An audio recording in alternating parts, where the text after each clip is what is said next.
Good afternoon. It's Tanya Aarons coming to you from Sacred Space. It's Sunday, the 7th of August 2022, 12:31 p.m. I feel drawn to make a video today, and I feel drawn to talk about more spiritual topics, or my spiritual inspired, goddess driven muse, the muse that almost whips me to death, literally. Back off, muse. Anyway, I've been quiet for a while. I haven't made any videos for a while, and I've been very busy making jewellery and shop fittings,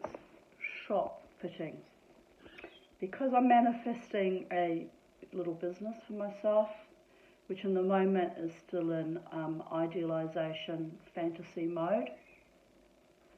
It has been for the last year and a half since I started this. And, you know, I'm learning silversmithing, so it's a slow process, lots of hit and miss. And I don't have a teacher, and I can't afford courses. And poor me. But I'm enjoying my life, and I'm enjoying my creativity, and I'm enjoying learning things from YouTube. Look, my dog's going to be naughty now. Let him out. Bear with me. I'm enjoying... Oh, how'd you go? You've interrupted my very important YouTube video. It's a matter of life and death, Beauregard. No, not playing ball. Look at this face. Look at it. Alright, you're trying to sabotage my one little success. It's making my little pathetic YouTube videos, talking to the people about how I'm on a learning journey.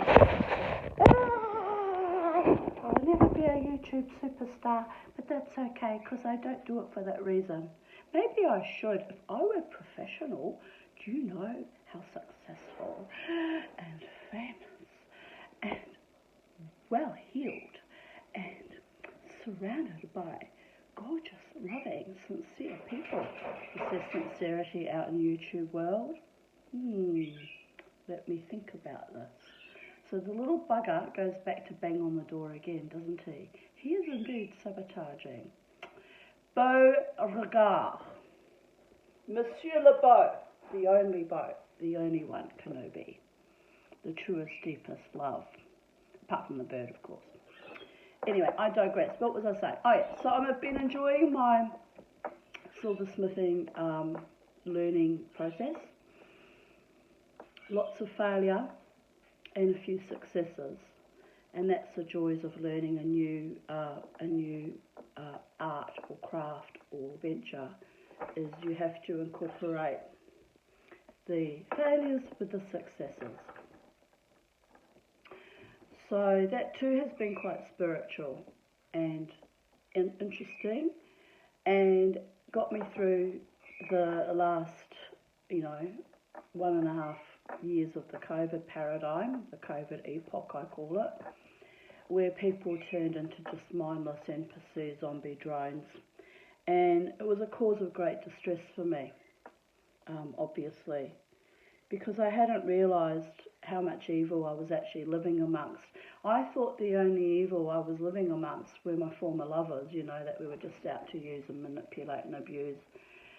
And we have a long history of that too, don't you worry, which is why I make these videos with a little bit of mischief and a little bit of pragmatic, sardonic, analysing of how I keep doing this at 57 years of age. Because I've long been on a quest to change that groove and open and blossom and allow true, deep, loyal, faithful love into my life. And it's been a long, grueling, arduous process. And again, like my silversmithing journey and my little sabotaging doggy, who is my truest, deepest love, so he gets to live. it's been a lot of heartache and a lot of cruelty and sadism, and the reason why I live still in, a housing commission cottage on a disability pension in reasonably dire poverty. So there is that. Which is why I thought 18 months ago that this can't go on, because I'm getting older and frailer and weaker with my lungs. And, it's getting precarious and there's no one to look after me. There's no one. I do have, two very close friends, and one is such a devoted sister to me. She moves heaven and earth for me. She really does. So when I say there's no one, that's not strictly true. I have to rewind that tape back, because I do have, a very dear loyal friend who is very adoring. So what I really am saying, there is no male partner to look after me, and that's probably a good thing, because I don't really want to be looked after in the sense of being infantilized or brutalized. Been there, done that, got the t-shirt. So, but the spiritual reasons why I'm making this video have been quite intense the last few days, actually. I don't quite know how to put it into words, but it's been a building energy. It's been building and building for months. Like, interpersonally, I've been trying to let go of a former lover who was actually quite cruel and sadistic. And I think deep down he knows that, His friends still stare at me like drunk nincompoop NPC, empty vessels, loaded with alcohol and soulless, at the casino where I dance. And I still observe that behaviour even after, being away for a couple of months because I was so ill. And so this is also another paradigm that's not likely to change, because it's been going on for over 8 years. And let's face it, men being men, and when I'm dressed up in my casino persona with my corset and my flower and my hair and full makeup and radiating feminine energy and power, it is exciting. Let's be real here. I mean, I guess if I was a man, I'd be a little bit stimulated by it too. Just a little bit. So, I'm not angry about that. It's just an observation, that this is not angry, maybe a little bit irked. Like when somebody puts a little grain of sand into a pearl shell and it just niggles and itches and scratches, and it's like having a no, I won't be crass. But anyway, the pearl has been forming, my darlings. The pearl by now is well formed. It's just waiting for the right deep sea diver who's not afraid of my subterranean dark blended into my radiant, iridescent, fluorescent. Fluorescent? I don't like those colours. It will stick with iridescent. Beauteous, a bounteous, florid might be the word, My light swirling with my dark shadow that runs like a seam. Because I carry decades of trauma and demonic damage. It's the albatross. I can't quite shuck off, right? What is that? What was that? Speaking of demonic. Anywho, can't take myself too seriously, let's face it. So the deep sea diver that can dive down and into the depths and love the whole being, spirit, mind, body, emotions. The emotions can be a bit, how's your father? Soul, spirit, body, that is me, hasn't arisen yet, to my knowledge.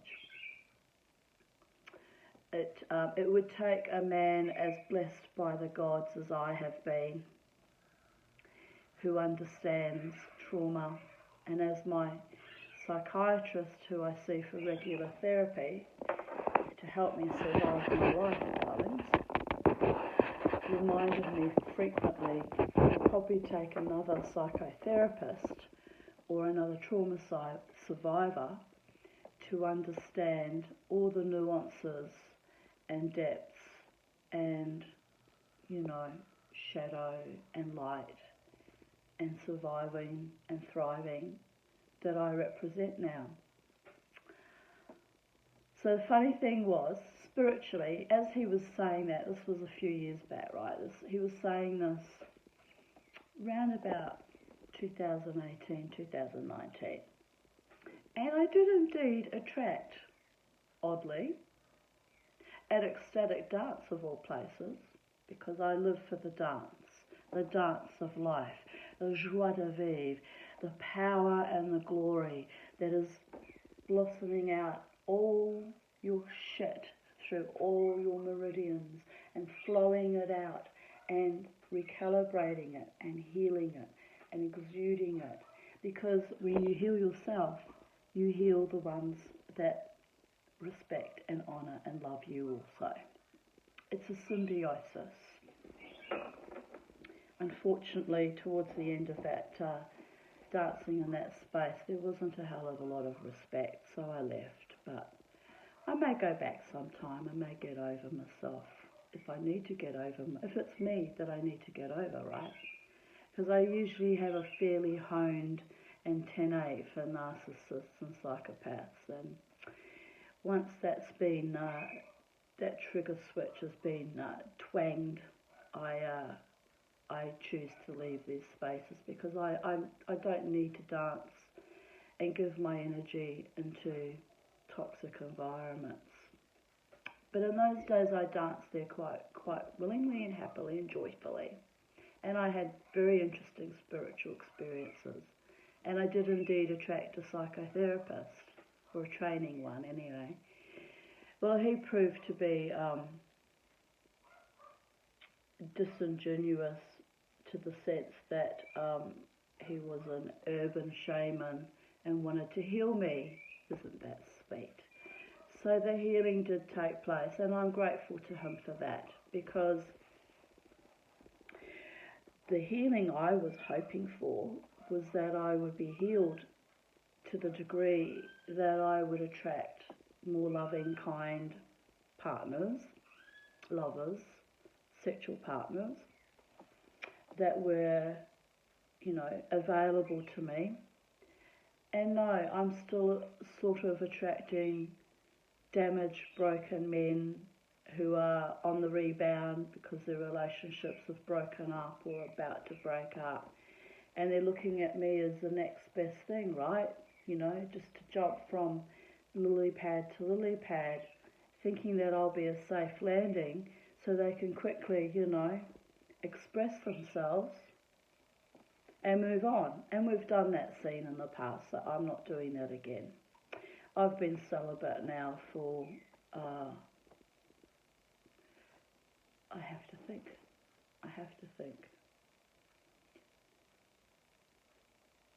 It's well over 7 years, for a reason. Because my path is so tormented, tortured, hasn't been a path like other women who've had normal loving families and normal loving relationships. I have had to go through various phases in my life that last sometimes over a decade. I've been completely asexual and celibate. And I'm not sorry about that. I give love and passion and romance when the love and passion and romance is on the offer, and when it's been abused and trashed and sullied and decimated and destroyed and actually desecrated, then I have no interest in pursuing uh, my sexual creativity, which unbeknownst to these men, these evil, soulless, empty men, was actually a gift. And until men see women sharing their sexual bodies with them as a great healing and a gifting and a sharing, at the bare minimum a sharing, and start respecting what is on offer, our society is doomed and will always be doomed. Which is why around about the time that I met this psychotherapist chappie, who found me at Ecstatic Dance and danced with me there. You know, it was all platonic, no harm, no foul. You know, he didn't pursue a sexual relationship with me, and for that I'm grateful, because I cannot sustain any more damage like the damage I had sustained in previous years to that. Funnily enough, they were all friends again. It's a very small world, the alternative hippy-dippy movement. And the former lover actually accused me of sleeping with the psychotherapist because he's really 12 and will never grow up. So there is that. But there was no sexuality that passed between the psychotherapist chappie and I. It was just friendship. And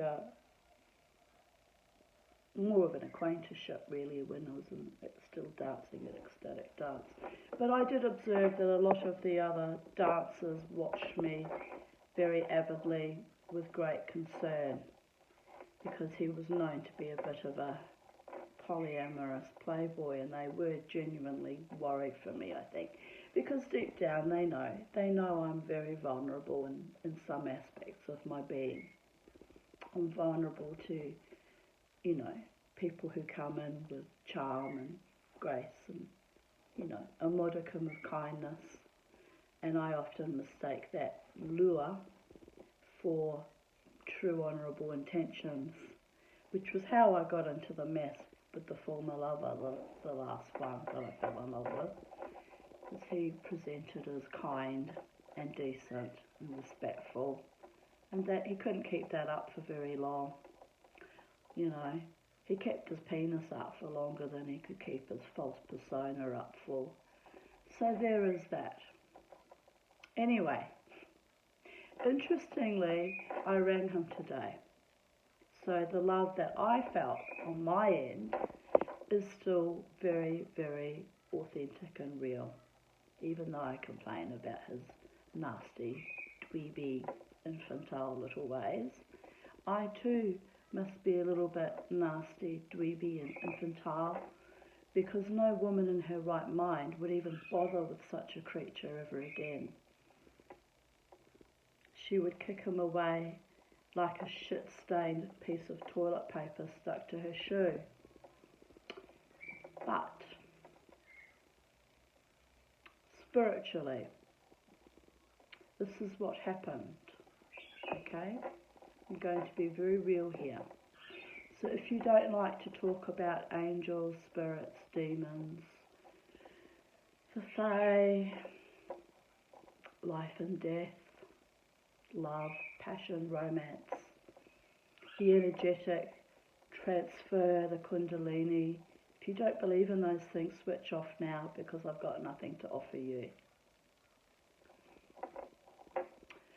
So what happened with this person, and it's partially my fault, I accept that, I accept my part in it. Back in 2014, prior to that, 2012, 13, we have to go even further back. After my ex-lover dumped me, my actual boyfriend of 5 years, dumped me just after my mother died, and I was horrifically grief-stricken. You know, I had a horrifically evil, awful mother, and I was suffering. I was suffering immensely. I was going through a will dispute that was evil and salacious and so awful that I actually was wanting to die, quite frankly. So in the midst of that powerful emotional vortex of energy that I was putting out, I prayed and prayed to the Holy One, the Creator of all that is, was, and ever shall be. In all manifestations, as the Creator brings entities to me, they can come in all sorts of forms, as human men, women, children sometimes. My guides and angels will send me messages from birds, animals in my garden, and I take all of these things seriously. I fear none of it.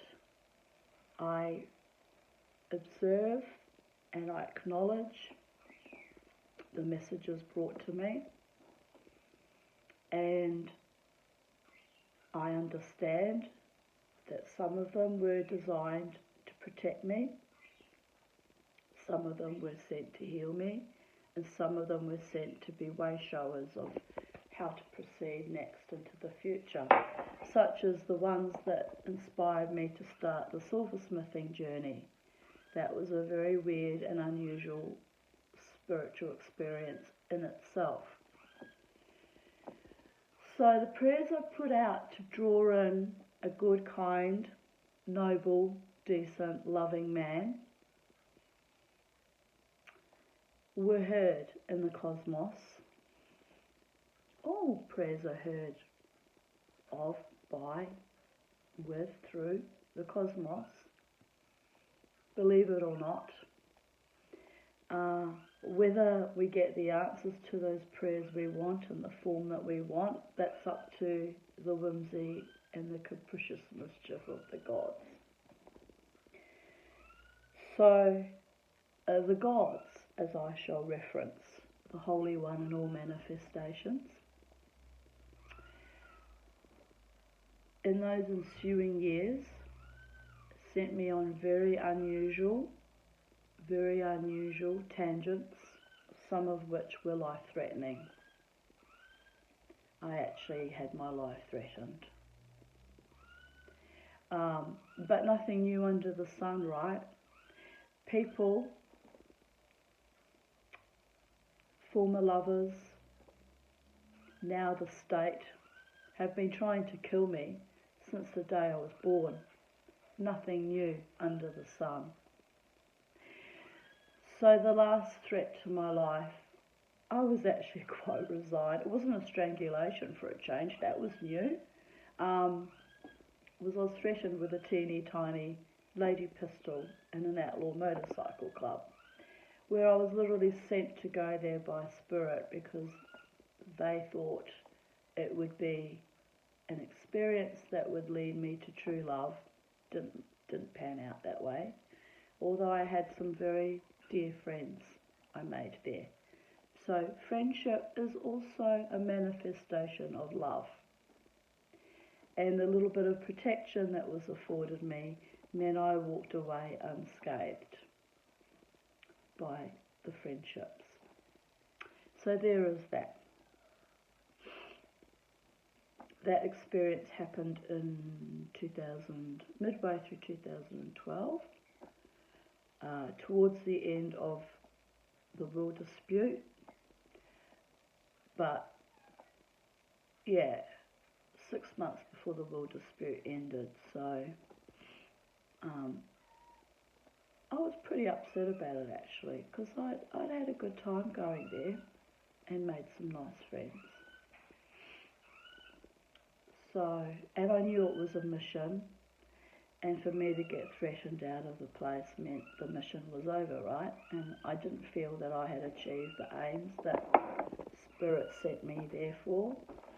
But then one never knows these things. Maybe I did achieve those aims, and that's why it came to that kind of resolution. And as I stated to my psychiatrist at the time, I was chased out of there probably as a form to protect me, because they knew shit was about to go down. It was not long after that there was a shooting down in, so you now know which outlaw motorcycle clubhouse I'm referring to here in Brisbane. There was a shooting down on the Gold Coast between various club members of this establishment, and so the entire bikie industry was shut down by our draconian state government that forbade them associating and wearing their colours, which was the beginning of our fascist regime that prefaced what was to come with COVID. Interesting times.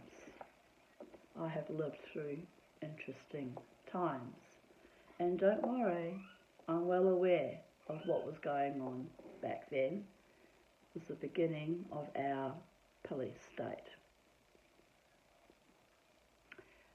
So, which is ironic, since the police used to drive up and park outside that clubhouse every Friday night, 3 or 4 cars all lined up. Happened every weekend. So the police were really quite simpatico, right? So some malevolent cur decided to play little Hitler in government, as they do. Because shootings happen all the time, you know, in America, and not so much here, but that was a little bit extreme to do that. Anyway, those are my thoughts on that. So, not long after I left the clubhouse, I still went back to one of their members and got my tattoo, and went back again when I got my inheritance in September 2012. It was a very small inheritance. It was just enough to get tea and a car. And I gave money to my daughters, which now I kind of regret because I'm not treated very nicely. But anyway, that is what it is. And so I was going back to the president of that clubhouse because he had a used car sales, you know, shops, and I was going to buy a car for my daughter. But no, she played games, she just wanted the folding stuff, so there is that. So, but I used that opportunity when I was going back trying to buy a car to let them know that I'd been threatened out, you know, with a teeny tiny lady pistol. I was a bit disappointed, and it came back to me from, you know, the president that he was upset too because we were friends and he didn't know that that had happened, and he was a bit bothered by that. And I said, doesn't matter, I'm not here to play politics. I had a lovely time with you, but you know, I won't be coming back. I've got to keep myself safe, right? And but as I said, I'm grateful for the friends I did have there. I have an unusual knack of making friends of people who hold me in high regard and have my back, even when sometimes I can be as silly as a wheel, especially when I'm a little bit inebriated or alternatively triggered on my very fine hairline complex PTSD trigger, which those men in that clubhouse actually understood and recognised, because the majority of them were also survivors of abuse and understood who I was and where I was coming from, which is why my angels, my God, my spirit, sent me there, hoping I would find a man who was simpatico with me. But unfortunately, the only man that was simpatico with me and I was very, very fond of was the president, who had a partner, so I wasn't going to go there. But that man was very kind to me, and I honour that still after all these years. So after the threat, of course I went into a deep depression and distress, because it was yet one more proof to my mind of my unworthiness and unlovability and failure to find a partner in true love, right? So, I'm getting emotional here. So I put a lot of energy, psychic, spiritual, even magical. I think I did even love spells. The Tanya must never do love spells. They work too well. They backfire. I did one love spell years prior to that, which meant every time I went to Stone's Corner, all the Bosnian, Serbian refugee men who sit around sipping coffee all day and are too traumatised to work would leap out of doorways and ask me for coffee and make a bloody pest of themselves. So I had to stop going there over the years because it got crazy. But that, I acknowledge, was the effects of my love spell at that time, which would have been made, after I split up with the Courtmeister in 2010. So these are all cumulative snowballing events, right, which led to me meeting this guy that is still so spiritually connected to me that it's intense. It's intense. So, leaving the clubhouse culture, the bikie culture, the alternative, seedy underbelly of Brisbane culture, I was still going regularly to dance at the Treasury Casino, and in those days I was also dancing at Irish Murphy's, which is actually run by members of, well, in those days it was, members of a rival clubhouse. So when they sort of got wind that I had actually, been loosely associated with the other clubhouse, that's when the enmity started there. So it's a bit sick because I'm just like, I'm a free person. As I said to, the people that when I came to the clubhouse, that Spirit encouraged me to go to, off the streets of my own volition. As I said to them, I've come here off the streets. I don't know anyone here. No one here knows me. And when I leave, I'll be back to the streets where no one knows me. No harm, no foul. And that's how I live my life.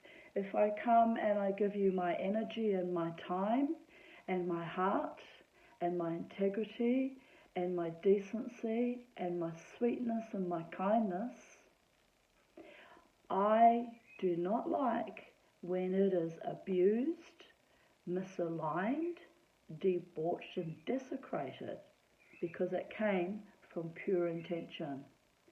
And back to the streets. The streets I'm using as an analogy, but back to anonymity. I go. No harm, no foul. I don't come to cause trouble. The evil that happened at Irish Murphy's was so evil that to this day I have a curse on that place. And obviously I'm just a harmless little pathetic old lady because the curse hasn't really worked too well because they're still in business and they're still functioning and they're still immersed in their own rot and their own evil. But it was so evil that I was dancing there one night. A man killed himself by jumping off the balcony. And you know what? No one gave a fuck. No one. There's no respect or honour or integrity or support for anyone that spends their money there. And I know. Because I was very badly treated there and I was not treated with respect or honour or integrity when I complained about the abuses that were going on there. So there is that. But I have continued to dance at the Treasury Casino now since 2011. or was it the end of 2010? Anyway, it's been 12 years. So, 2010 it must have been. When I decided, after, losing my mother and the former dead shit neo-Nazi bikie boyfriend, I know, that relationship was manipulated and orchestrated. It was totally unsuitable given that I'm Jewish, and he knew that. But he ended that relationship by setting up one of his most dangerous, thuggish, incoherent, drug-fucked friend to threaten me with an ornamental samurai sword, which I took as a serious threat. And he was so drug-addled that night, the sword sitting in a frame above his head, that it was very touch and go, because I was so triggered. I was considering reaching that sword first and cutting off his head before he did me any harm. And my ex Courtney saw the look in my eyes. Skaty and I were sitting face to face, table between us. I had already decided in a split second how many seconds it would take me to leap up the table, jump over his head and grab the sword. Courtney, in his wisdom, watching me, saw this pass through my eyes, that I was ready, because I was sober. It's a very stupid thing for drunk men and drug-fucked men to threaten women in that state. Because one day, boys, the tide is going to turn, and the women are usually sober and more than ready to protect themselves and their babies if necessary. And if women arose with the divine feminine and protected themselves and their babies in such a way more often, we would probably have a better society. But no, we must kowtow to the patriarchy and get raped and molested and have our children damaged. And we must go along, we must be good little girls and accept it, because there's no protection for us. We go through the court systems, and if anything, I was vilified instead of protected after 2-3 strangulations. Venal. So now you know why I chose to join an outlaw motorcycle organisation, because as I said to them, it was a bikie that finally stood up and said, I've had enough of you and your little girls being threatened every day for 18 months. I'm going to do something. That was one good man in the form of a bikie, an earth angel. Not one serving police officer down in Logan protected me and my children. Not one. So, my honour and integrity goes with the ones, the men who were real men, who were brave and decent and had my back. And they were rare, and still are rare. But I digress.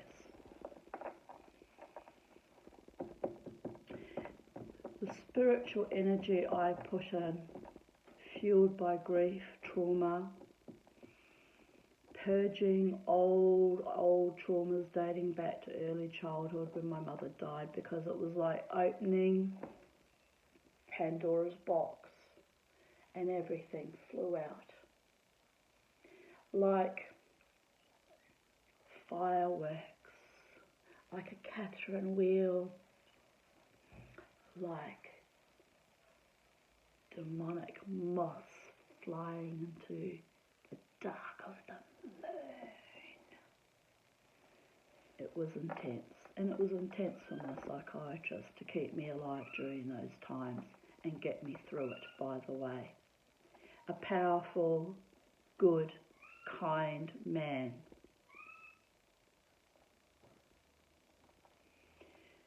So, what was I praying for? A powerful but good, kind, loyal, faithful, loving man. And what did I attract? The exact opposite of all those things. Over and over and over again, like a hell loop of torture, emotional, physical, spiritual, to the point where I went home with one guy from the casino, and I actually fully expected at one point that I was going to be murdered. Yes, that was the sacrifice I made for true, deep, loyal love. I survived that one. And again, I'm not even sure how. I think it was just a head fuck on his part, but I was taking it pretty fucking seriously. And I think, again, my angels that insist I stay alive on this planet of debauchery, because for me it has been a life of debauchery.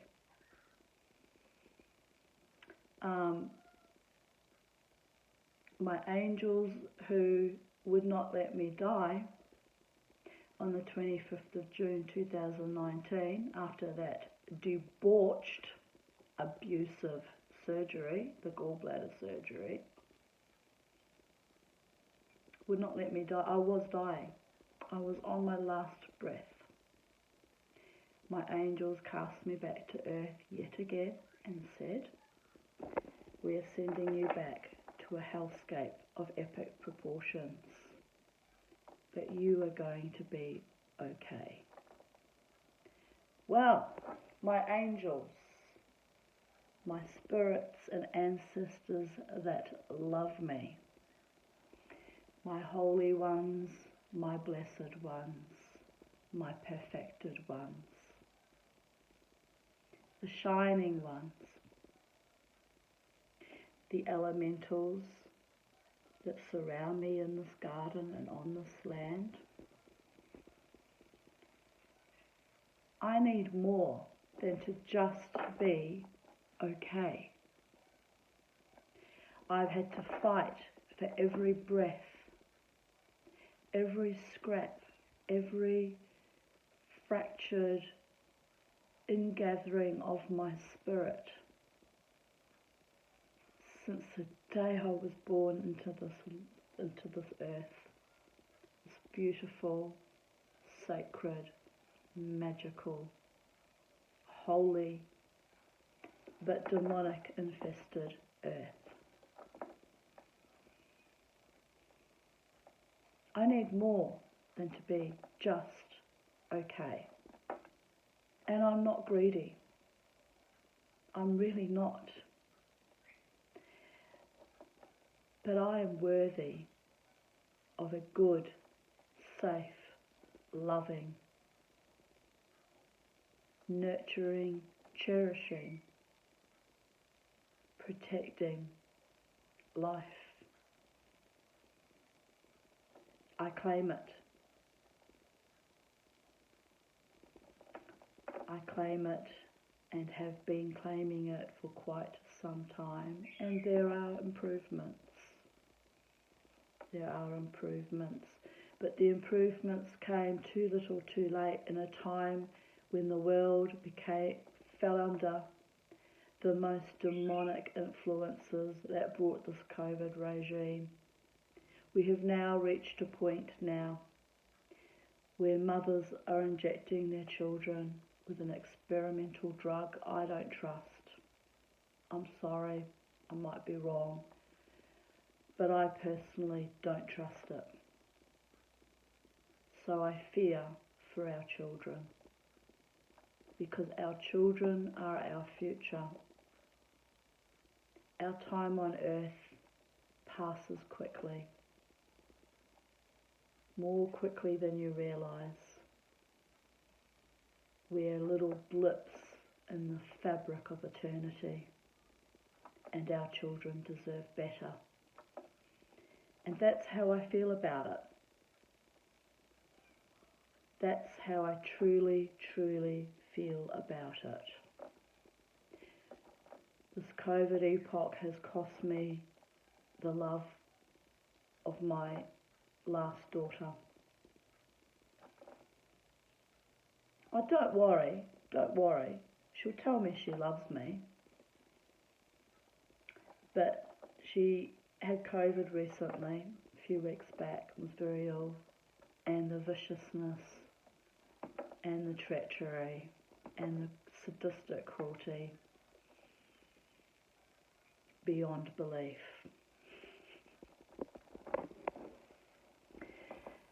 So, who do I blame for that demonic infestation other than the COVID epoch? The Jabberwockies, the altering of the DNA and the mental state. But in truth, evil is as evil does, right? It latches on, glues itself to other evil, attaches itself, and it builds, and it builds, and it builds, and it builds, until someone comes along and says, it's enough. Get thee behind me, you bloodless cur. Because evil understands when it's called out. And that is the power of using your voice and your words and your energy fearlessly, freely.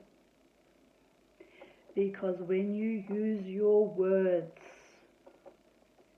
and call upon the power of the Spirit that moves within you, when you stop being an NPC, bag of pus, meat sack, and start owning your true value, worth, honour, integrity as a mortal, man, woman, or child. Until you own your own power, you are merely a puppet in someone else's game. And the puppet master above you doesn't even know what strings he's pulling, because he too is being pulled and played and pawned. How many layers do we have to pull back from the onion till we get to the core of the truest, deepest evil that has infiltrated our nation? I wonder. And as I explained earlier, judge not, lest thou be judged.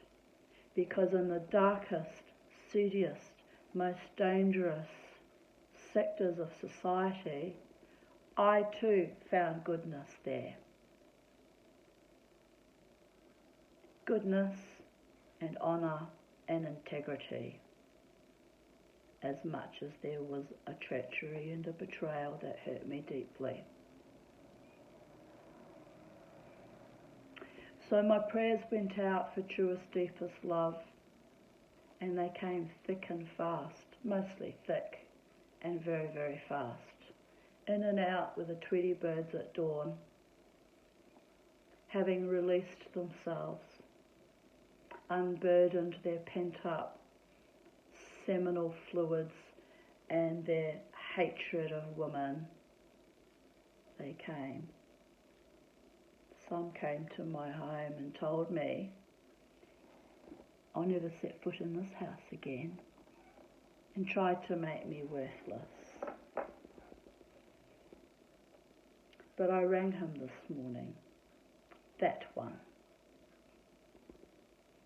lower than a dog's testicles scraped off a sewer pit, because He was brought to me,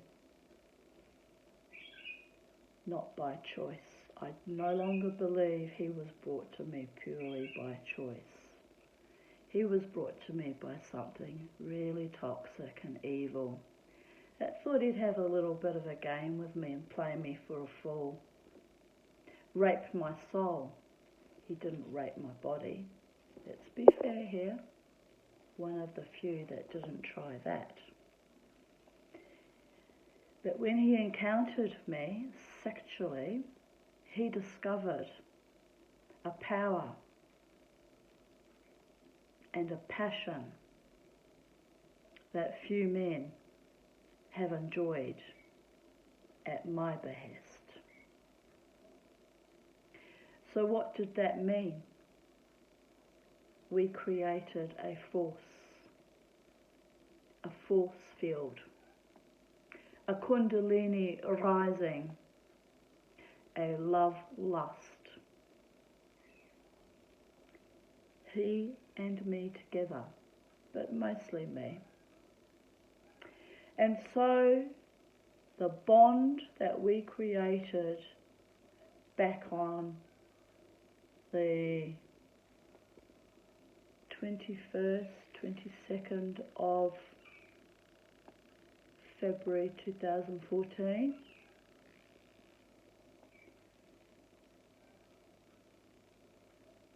has not been completely broken, even after all his viciousness and treachery. So, what can I do about that?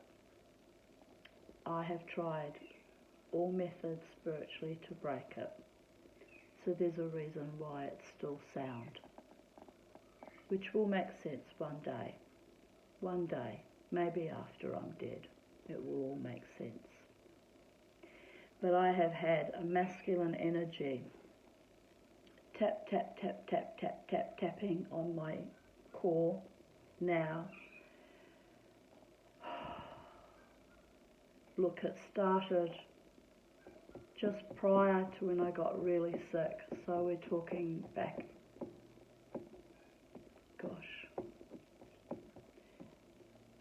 early June. Tap, tap, tap, tap, tap, tap, tap, tap, tap. Knocking on heaven's door. And concurrent with that tapping of that energy, I became very, very ill. So it makes me wonder if it was actually a demonic psychic attack as well. Because I'd fallen foul of a medium friend who proved herself to be a Nazi, and when I called her out on it, all hell broke loose. My health spiraled under. And I came close to death. She'd be happy to hear that if she watches this video, you filthy cunt. But, unbeknownst to her, I have powerful ancestors who strengthened and guided me and blew life back into me yet again.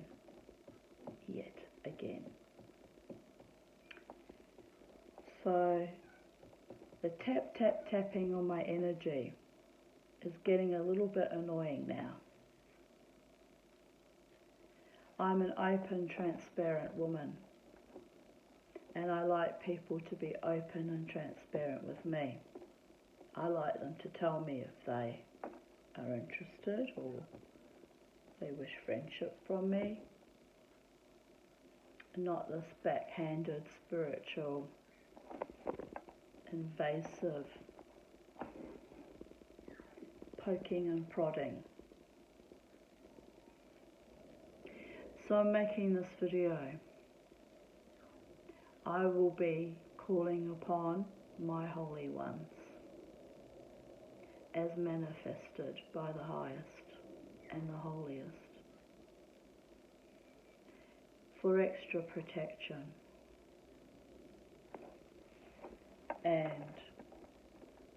those trickster, malevolent, demonic, infested men and spirits, be on note. You can just you know what you need to do. True love is the only love that I will accept into my mind, being and spirit. Honouring, cherishing, respecting, decent, strong and courageous. Because when you're dealing with me, you're dealing with decades and decades of demonic influences that I did not choose or invite into my life willingly.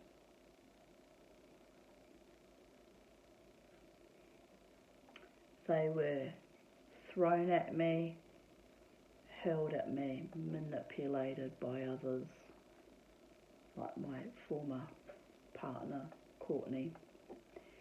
They were designed to either kill me or completely demolish me or make me cede my soul to the darkest side of the force.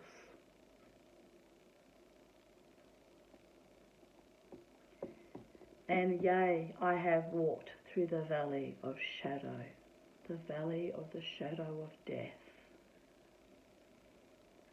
And I have found evil there in that valley. And though I carry my rod and I anoint my head, I am not stupid. I know this will continue happening until I die or the other person dies.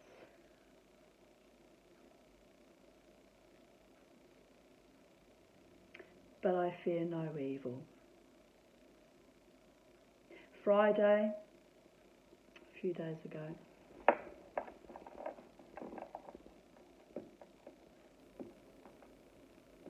was an infestation of evil that I felt seeping out around me in my neighbourhood, and I have not felt such evil since the times when I was living in Waterford West under constant attack by Terry Rosilio and his boarder, Greg. And we're talking vicious attacks. Threats made to my little girls. How I wish I'd cut their heads off. But I'm a civilised woman in a civilised society.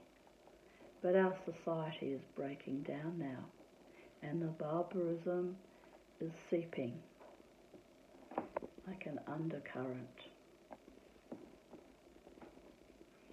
And I'm riding that wave like a surfer up on my board, which in real life I can't surf for shit, by the way.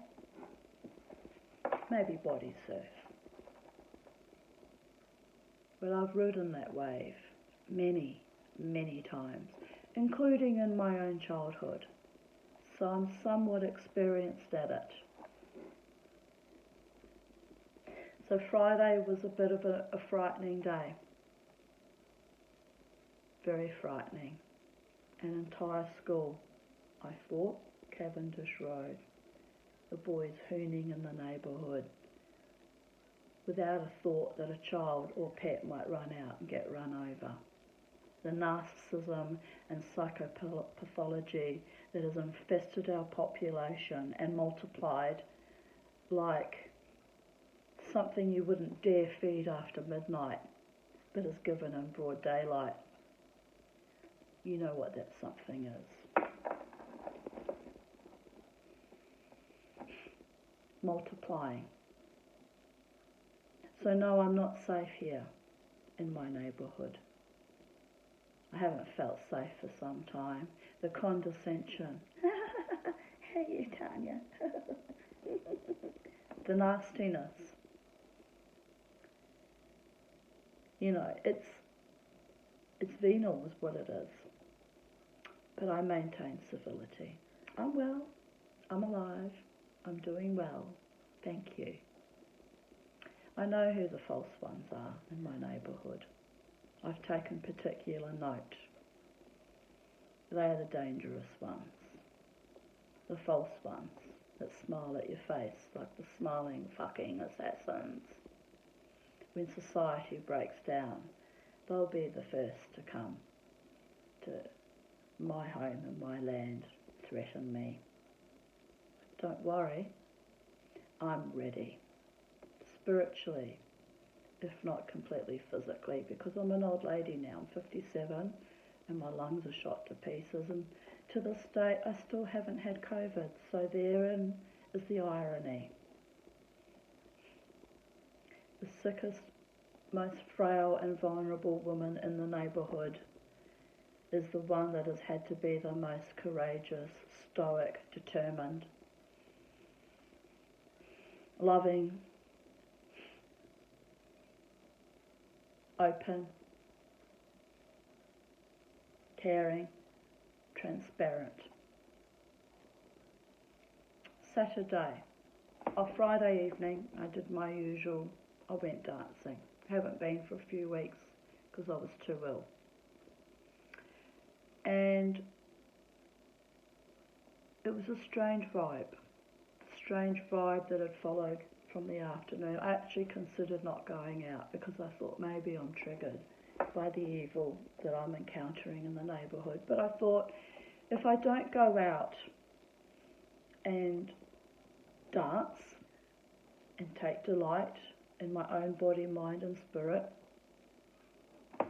dancing to live music joyously and triumphantly as I have always done, as a vision quest and as a defiance against a society that is diseased. Long before COVID came along. Decades I've endured this evil shit. So off I went, danced. And the band is not one of my favourite bands actually. The keyboard player openly hostile, usually, where I stand on my little infamous little spot where I like to dance. Anyway, interestingly, Friday night, they didn't have the keyboard player there. I've got nothing against him personally. He's a very good keyboard player. I don't care if he's hostile to me as long as he plays the music and does his thing. It's no threat to me. Strut your stuff, dude. You can stare at me with hostility all you like. I don't give a flying fuck. I'm going to dance anyway. Anyway, the keyboard player wasn't there. Maybe he was ill that day or maybe he had another gig. So they had another bass guitarist playing, so that's all good. So the guy in the band says, I'd like any requests, please. So just for sheer mischief alone, because I noticed the casino has stopped the bands from playing harder rock music, because I'm thinking they're thinking that it makes the people too aggressive and hyped up, which to a certain degree it does, let's be real here. The glory days, only a few years ago, before COVID came, when we played hard, wild rock until 3-4 in the morning, and the place would be full to capacity and literally jumping, were some of the best times in my life, although they were also the most dangerous. So there is that. So for sheer mischief, I said Seven Nation Army, because I like the Zombie better, but and they know that, but I'll ask for something different. And to his credit, the guy in the band said, Seven Nation Army, yes, I'll play that. And when he played it, he made a point of showing me it was for me, and I was deeply honoured by that, actually. Deeply honoured. That was very sweet of him. And so the woman I was dancing with and I went off and did our little hamming and motions to the music, to the song. Seven Nation Army couldn't hold me back. Layers of meaning in that song alone. Because I won't be held back or suppressed by a sick, perverted, evil, debauched society. I have to live in it, and I have to find a way to thrive in it. But it doesn't mean I agree with what's being done to the population. It doesn't mean I'm complicit in it. I'll dance to your music and your rock bands, and I'll sing along, and sometimes I'll even scream out and share triumphant glee.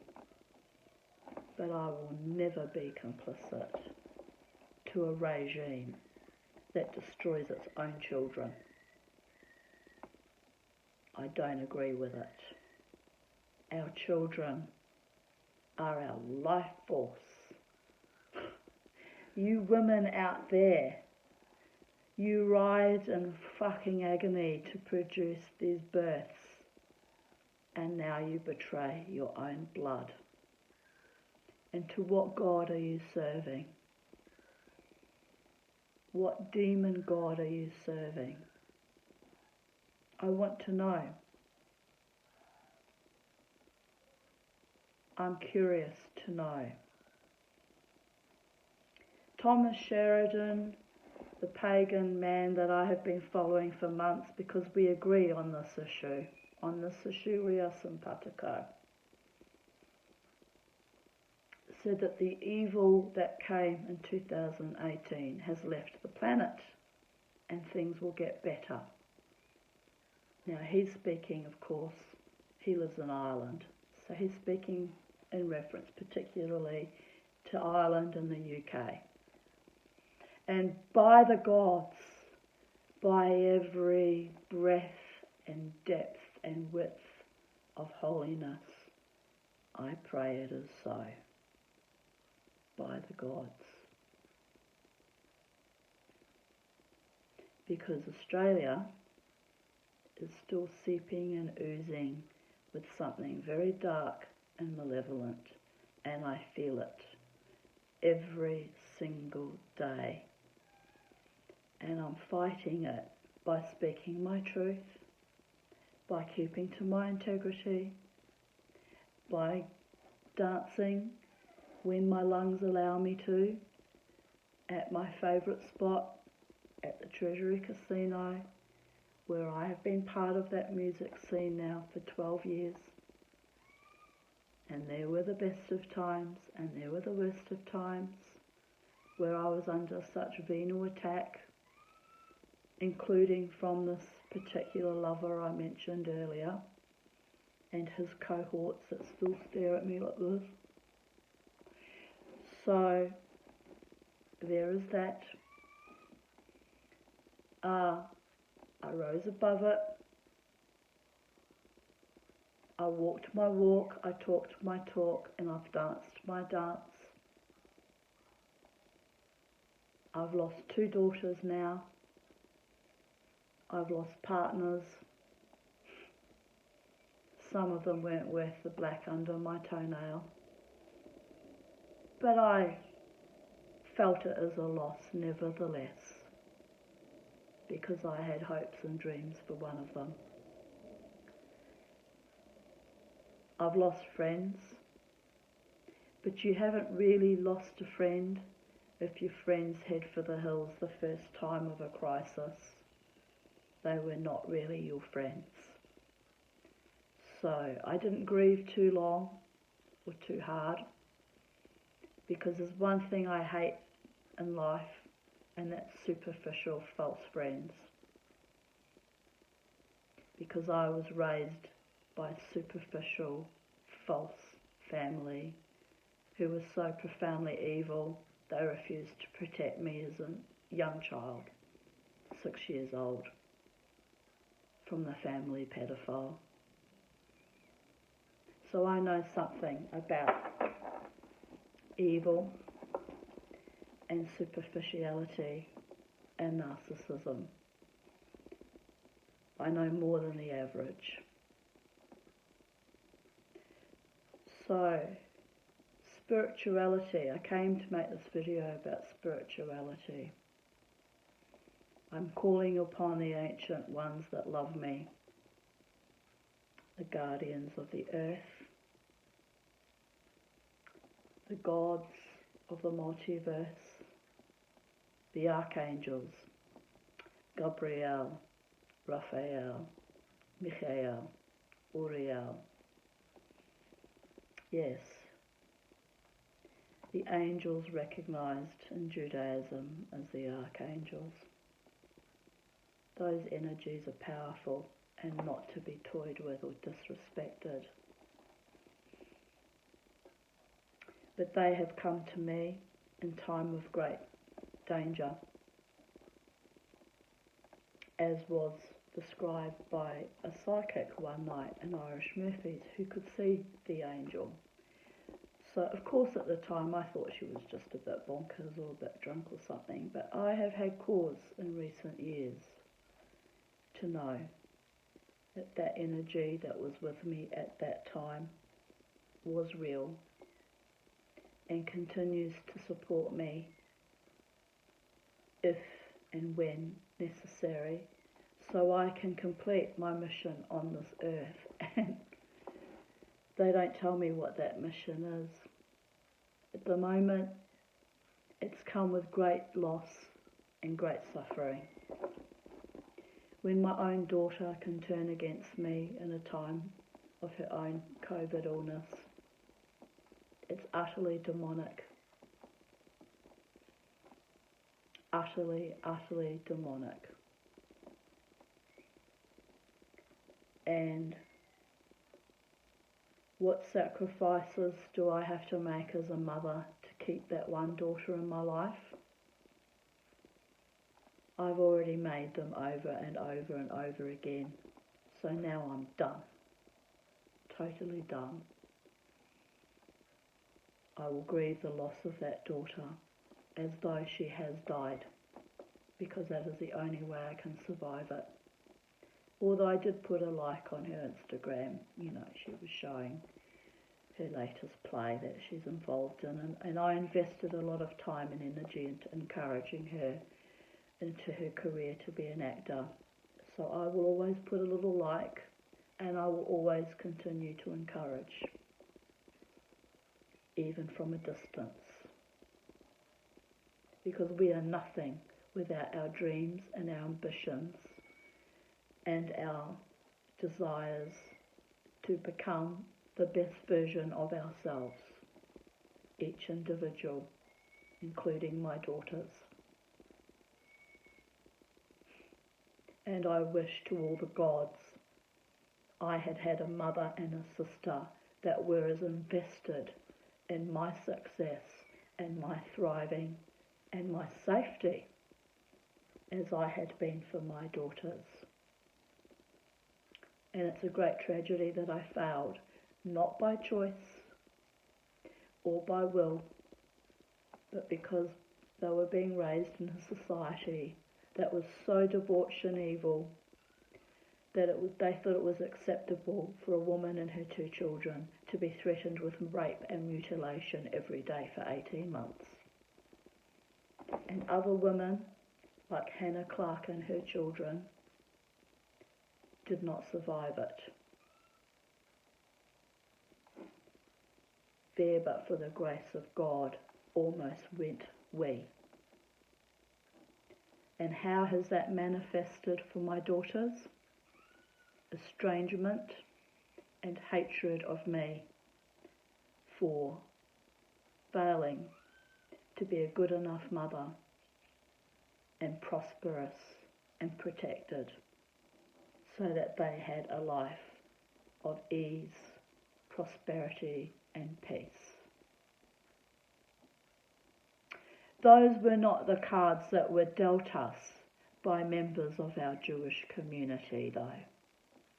We were dealt treachery violence, rape, debauchery, and the most profound evil that would make most people's hair curl.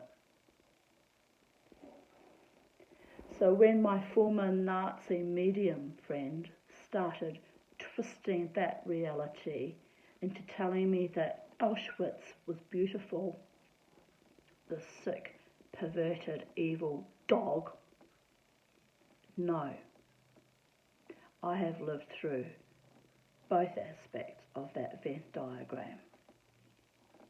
I am a survivor of a mother who lived through the Nazi regime and a pedophile stepfather who was a survivor of Mittelbau-Dora in Nordhausen.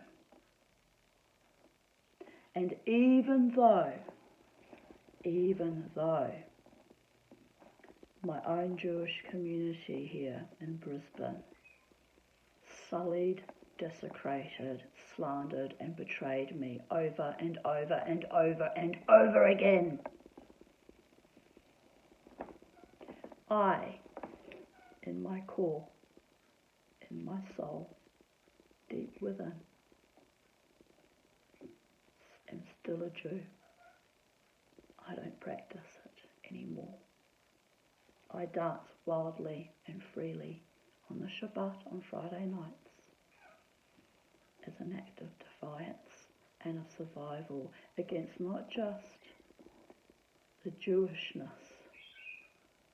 but all the other seedy, sordid evil that followed me around like a stink for decades.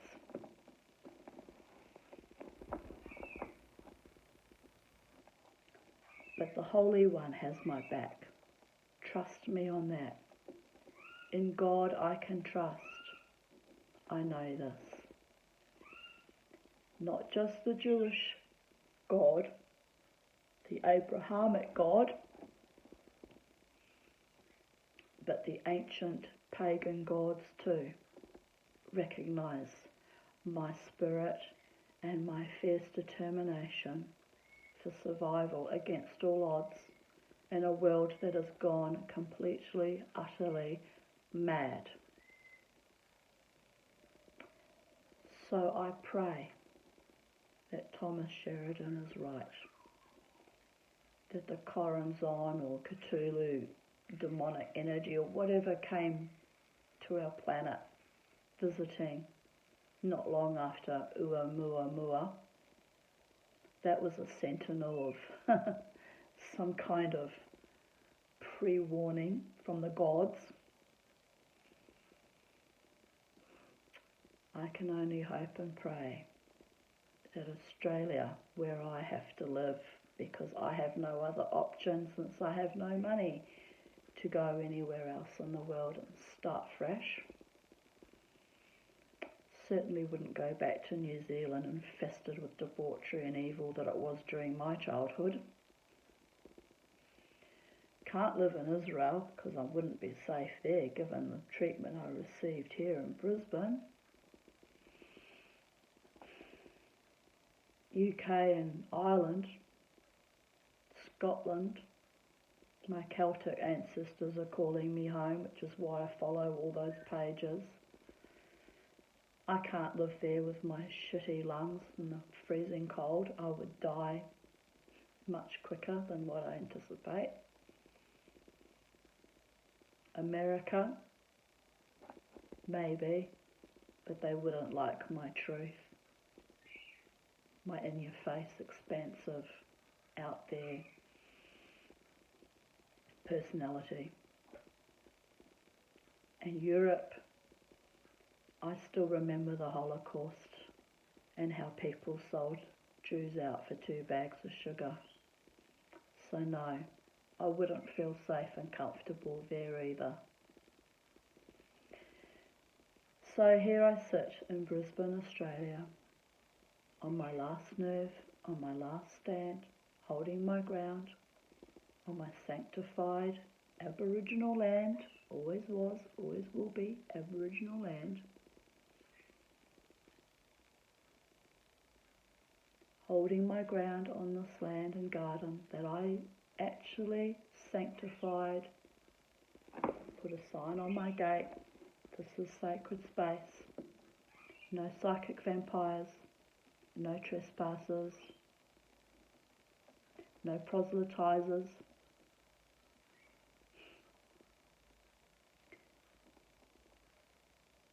I blessed this land many times and I cast out evil many times. This land I am living on, this little piece of land, is holy. It always was and always will be holy because it is land. But the ancient ones, no.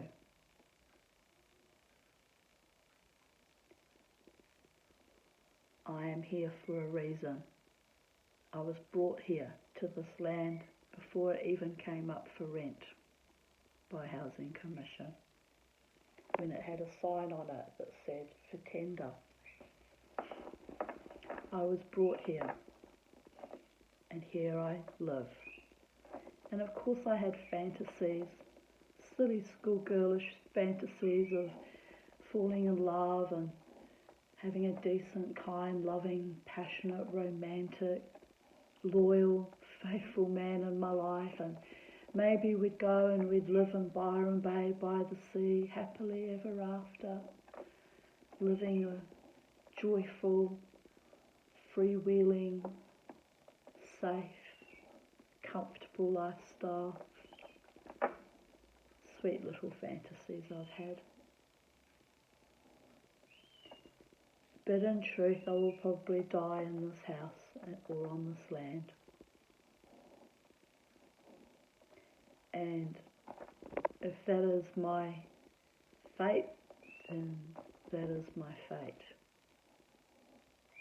But I will fight to defend my home and my little property I'm living on to the death if I have to. As the gods know, I can't rely on the police for protection, never have been able to. And I don't have bikies for protection anymore. I don't have a partner. I don't have a daughter anymore. And I've only got one friend that still visits me regularly. So it's an isolating, lonely existence for me. But if that is what the gods decree, then that is what the gods decree. Meanwhile, I'll continue loving the feckless, useless, evil, treacherous one until my heart burns itself into a cinder, which could happen, spontaneous combustion. And I'll continue to love the gods, this land that I was brought to, my dog and my bird,